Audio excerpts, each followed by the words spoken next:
La semaine de travail de 5 jours. On a l'impression qu'elle a toujours existé, pas vrai? Et pourtant, c'est le résultat d'une révolution, une révolution silencieuse, qui a complètement changé notre rapport au temps. Et le plus faux, c'est que cette histoire, l'une des plus importantes de notre époque, est loin, très loin d'être finie. Alors, il faut se projeter un peu. Il y a 150 ans, à peine, dans les sociétés industrielles, la norme, c'était de bosser près de 3000 heures par an. C'est juste énorme. C'est quasiment le double de ce qu'on fait aujourd'hui. La vie, en gros, était rythmée par l'usine, du lever au coucher du soleil. Pour la famille, les loisirs ou simplement pour soi, il ne restait vraiment pas grand-chose. Et puis, en un peu plus d'un siècle, hop, ce chiffre a été divisé par 2 ou presque. On a gagné des centaines et des centaines d'heures de liberté chaque année. C'est une transformation sociale gigantesque, vraiment. C'est comme si on avait libéré des décennies entières de vie du travail. La question c'est, comment a-t-on réussi cet exploit? Et surtout, est-ce qu'on est sur le point de vivre une nouvelle révolution de notre temps de travail? C'est exactement ce qu'on va décortiquer ensemble. Bon, ce changement radical, évidemment, il n'est pas tombé du ciel. Ce n'est pas juste une décision politique. Non, il a été rendu possible par un moteur économique d'une puissance folle, les gains de productivité. Ce qui est vraiment fascinant, c'est de regarder comment les sociétés ont décidé d'utiliser cette nouvelle richesse. Prenons l'exemple de la France qui est mis en avant ici. La productivité a été multipliée par plus de 20, c'est incroyable. Eh bien, presque la moitié de ce gain n'a pas été prise en salaire, mais en temps libre. C'est un vrai choix de société, un arbitrage très fort. Et ce schéma, il résume parfaitement ce cercle vertueux. Le progrès technique, l'innovation, tout ça, ça crée d'énormes gains de productivité. Et à ce moment-là, la société se retrouve face à un choix fondamental. Est-ce qu'on transforme cette nouvelle richesse en plus d'argent ou en plus de temps? C'est justement cette logique qui va pousser la France, à la fin du XXe siècle, à se lancer dans une des expériences sociales les plus ambitieuses et, on peut le dire, les plus controversées de son histoire récente, les 35 heures. À la fin des années 90, le contexte est tendu. On a un chômage de masse qui paraît insoluble. Et là, une idée un peu radicale fait son chemin. Et si, pour créer des emplois, on se mettait à partager le travail qui existe?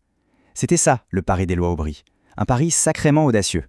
Sauf que voilà, pour pouvoir réduire le temps de travail, il fallait d'abord définir une chose essentielle.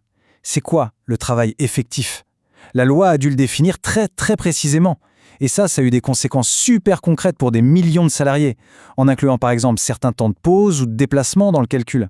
Mais alors, avec le recul, est-ce que cette grande expérience a vraiment marché? Eh bien, la réponse est loin d'être simple et le débat est toujours aussi vif aujourd'hui.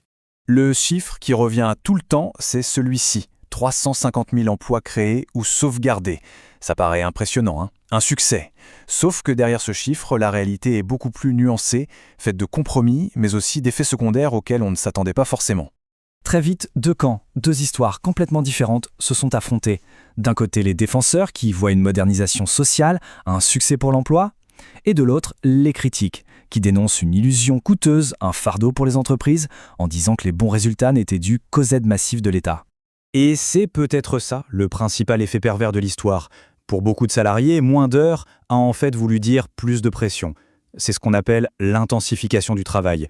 Faire autant, sinon plus, mais en moins de temps.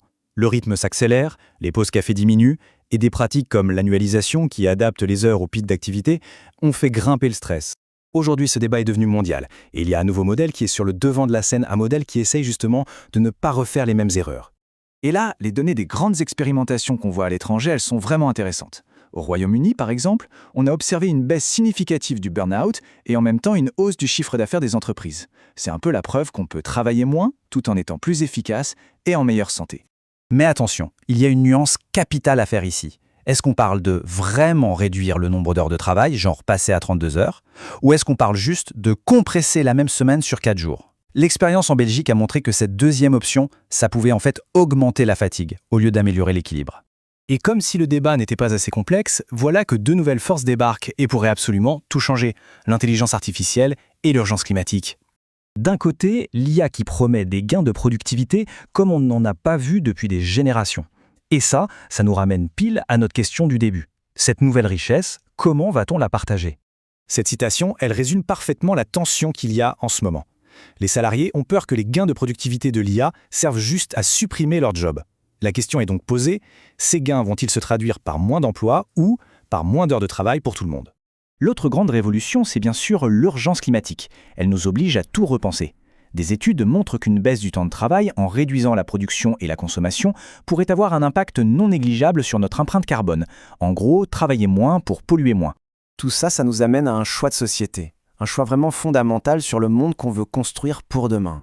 Finalement, le débat d'aujourd'hui, c'est un peu l'écho des combats d'hier. Il y a deux visions qui s'opposent, celle des entreprises qui demandent de la souplesse, de la flexibilité pour rester compétitives, et en face, une autre vision qui défend un objectif social plus global, un partage plus juste des fruits du progrès.